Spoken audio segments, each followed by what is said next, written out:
Good morning students, how are you बेटा? अच्छे हैं आप लोग? बेटा हमने मैं और मेरी व्याकरण जो पुस्तक है ना, उसका पाठ संज्ञा और सर्वनाम दोनों पाठ की हमने वर्कशीट कर ली है।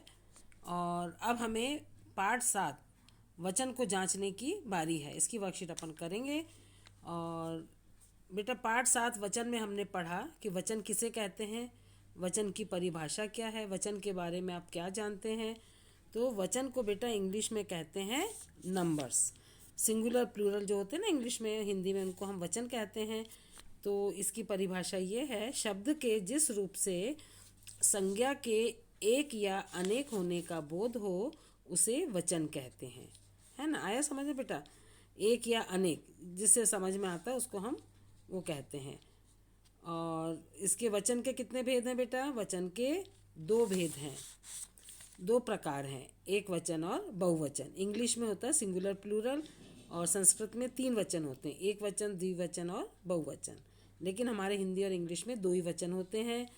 तो एक वचन जिसमें हमें एक वस्तु या प्राणी या स्थान का मालूम पड़ता है वो एक वचन होता है। जिसमें एक से अधिक का पता चले वो बहुवचन होता है।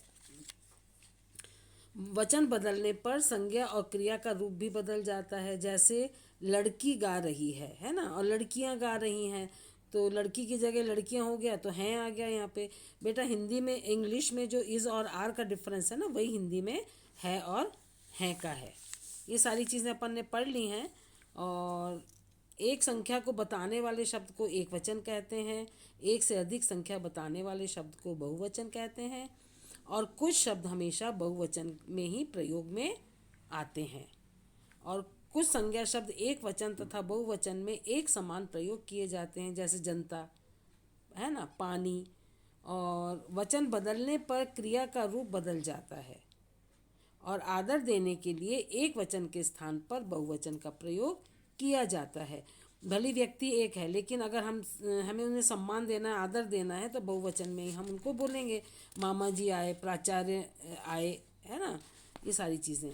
तो अब जैसे अब बारी है बेटा इसकी वर्कशीट की। देखिए इसका प्रश्न 1 है, उचित शब्दों से रिक्त स्थान भरिए। आपको फिल इन द ब्लैंक्स करना है, जो सही शब्द है वो आपको भरना है। क वाला है, सबने मंदिर में भगवान के डैश किए, क्या किए वो आपको यहाँ लिखना है। ख है, दरवाजे पर डैश लगा है, जो लगा है आपको यहाँ लिखना है। ठीक है। अब है बेटा प्रश्न 2, शब्द का वचन पढ़कर सही या गलत का चिन्ह लगाइए। राइट रॉन्ग का आपको निशान लगाना है। आप शब्द को पढ़ेंगे, क्या उसके आगे सही वचन लिखा है, अगर सही है तो आप राइट करेंगे, गलत है तो आप रॉन्ग कर देंगे। क है, बूंद एक वचन, अगर सही है तो सही करो, गलत है तो आप गलत करेंगे। ख है, पत्ता, इसके आगे लिखा है बहुवचन, इज इट राइट और रॉन्ग, आपको यहाँ पर टिक करना है। ग है, कुर्सी बहुवचन, अगर आपको लगता है सही है तो सही करेंगे, आपको लगता है गलत है तो क्रॉस का निशान लगाएंगे। भेड़ें बहुवचन, भेड़ें बहुवचन में है तो आपको राइट करना है, आपको लगता है कि नहीं गलत है तो आपको गलत करना है। आपको जांचना है अपने आप को, आपको कितना समझ में आया है ना। अब है बेटा प्रश्न 3, रेखांकित शब्दों के वचन बदलकर वाक्य दोबारा लिखिए। जो अंडरलाइन वाले शब्द है ना उनका अपने को नंबर बदलना है, वचन बदलना है। क है, हाथी गन्ना खा रहा है। अब इस वाक्य को आपको दूसरे वचन में बदल करके पूरा वाक्य लिखना है।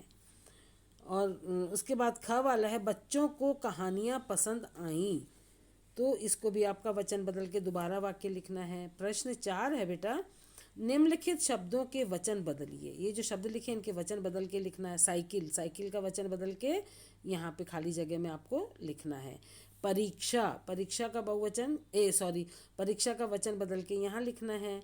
और ग में लिखा है वधुएं, वधुएं का वचन बदल के आपको लेफ्ट साइड में लिखना है। और घ है, बातें, बातें का बातें का जो वचन है वो बदल के आप खाली जगह में लिखेंगे। अब है बेटा प्रश्न 5, आकाश में तारे एक वचन में है या बहुवचन में, जो भी है आपको लगता है आपको उत्तर में लिखना है। प्रश्न 6 है, क्या जनता शब्द का वचन बदलेगा, हाँ या ना में आपको जवाब नीचे लिखना है। ठीक है बेटा, ये हमारी वर्कशीट पूरी हो गई। इसको कंप्लीट करके आपको हमारे पर्सनल नंबर पे भेजना है। आज की कक्षा यहीं समाप्त। और अगली तैयारी, अगली कक्षा के लिए आप क्या तैयारी करेंगे? हमारा क्या बच गया बेटा? क्रिया। क्रिया की वर्कशीट करेंगे, उसको आप याद करेंगे और समझेंगे। धन्यवाद।